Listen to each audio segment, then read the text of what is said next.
আসসালামু আলাইকুম। SSC board চ্যালেঞ্জের রেজাল্ট কবে দিবে? এইটা নিয়েও কিন্তু অনেকেই সন্দিহান, অনেকেই জানো না যে আমাদের বোর্ড চ্যালেঞ্জের রেজাল্টটা কবে দিবে। দেখো, আসল তথ্যটা তোমাদের সামনে তুলে ধরার চেষ্টা করব। দা ডেইলি ক্যাম্পাস বলো, যুগান্তর বলো, সবাই নিউজ প্রকাশ করেছে যে 10 তারিখের মধ্যে তোমাদের রেজাল্টটা পাবলিশ করবে। কিন্তু 10 তারিখের মধ্যে আদৌ রেজাল্ট পাবলিশ হবে কিনা এইটা নিয়ে অনেকেই কনফিউজ। অনেকেই জানো না যে আমাদের রেজাল্টটা কবে পাবলিশ হবে।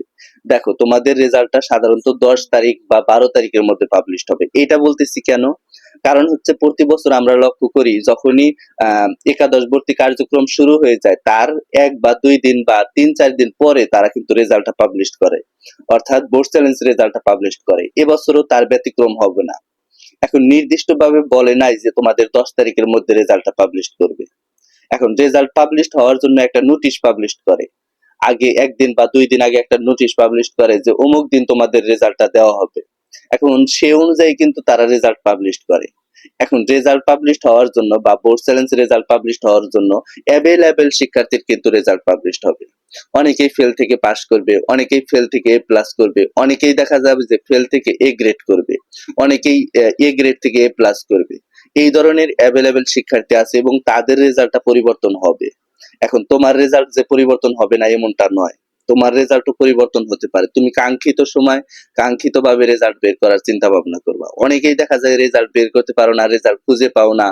তাদেরকে বলবো যে অবশ্যই যদি রেজাল্ট খুঁজে না পাও সেক্ষেত্রে রেজাল্ট অপশনে যাবা, যায় পুরো বোর্ডের রেজাল্ট কতজনের পরিবর্তন হয়েছে এটা দেখবা যে আমার বোর্ডের কতজনের রেজাল্ট পরিবর্তন হলো বা কিভাবে রেজাল্ট পরিবর্তন হলো। এইটা দেখার চিন্তা ভাবনা যখনই করবা তখনই দেখবা যে ওখানে রোল নাম্বার, রেজিস্ট্রেশন নাম্বার মিলিয়ে দেখবা যে তোমার রোল নাম্বার আছে কিনা। সিরিয়ালে যদি তোমার রোল নাম্বার থাকে তাহলে ভাববা যে তোমার রেজাল্ট পরিবর্তন হয়েছে, আর যদি না থাকে সেক্ষেত্রে রেজাল্ট পরিবর্তন হয় নাই। আর এসএমএস অপশন অবশ্যই চেক করবা, কারণ এসএমএস অপশন যদি চেক করো তাহলে দেখা যাবে যে তোমার রেজাল্ট পরিবর্তন হলেও হতে পারে, তোমার ফোনে এসএমএস আসতেও পারে। এটা অবশ্যই অ্যালার্ট রাখবা যেদিন রেজাল্ট দেয়। আর তোমাদের আমি বলবো যে 10 বা 12 তারিখে তোমাদের রেজাল্টটা পাবলিশ হবে। কি জন্য এটা বলতেছি যে 10 বা 12 তারিখের মধ্যে রেজাল্টটা পাবলিশ হবে?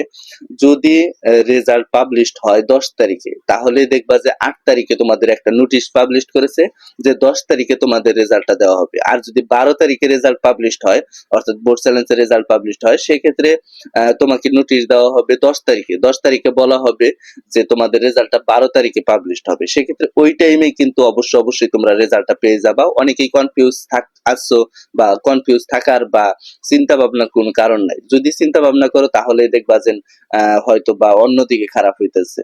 বা যারা একাদশ ভর্তির জন্য আবেদন করতেছো অবশ্যই আবেদন করো। অনেকেরই রেজাল্ট ভালো এসেছে তারা আবেদন করবে। যাদের খারাপ এসেছে, বোর্ড চ্যালেঞ্জ করেছো, বোর্ড চ্যালেঞ্জে আপনা আপনি রেজাল্ট পরিবর্তন হয়ে যাবে। তবে ফেলকৃত যে সকল শিক্ষার্থী আছো তারা কিন্তু তোমাদের রেজাল্ট পরিবর্তন হওয়ার পরে, অর্থাৎ যখনই বোর্ড চ্যালেঞ্জের নাম্বার পরিবর্তন হবে, ফেল থেকে পাস আসবে, তখন কিন্তু আবেদনের একটা সুযোগ দিবে। ওই টাইমে তোমাকে আবেদন করতে হবে। তো এই ছিল আজকের ভিডিওটা। সামনে কোন আপডেট চাও অবশ্যই কমেন্ট বক্সে জানাবা। ধন্যবাদ সবাইকে। আসসালামু আলাইকুম।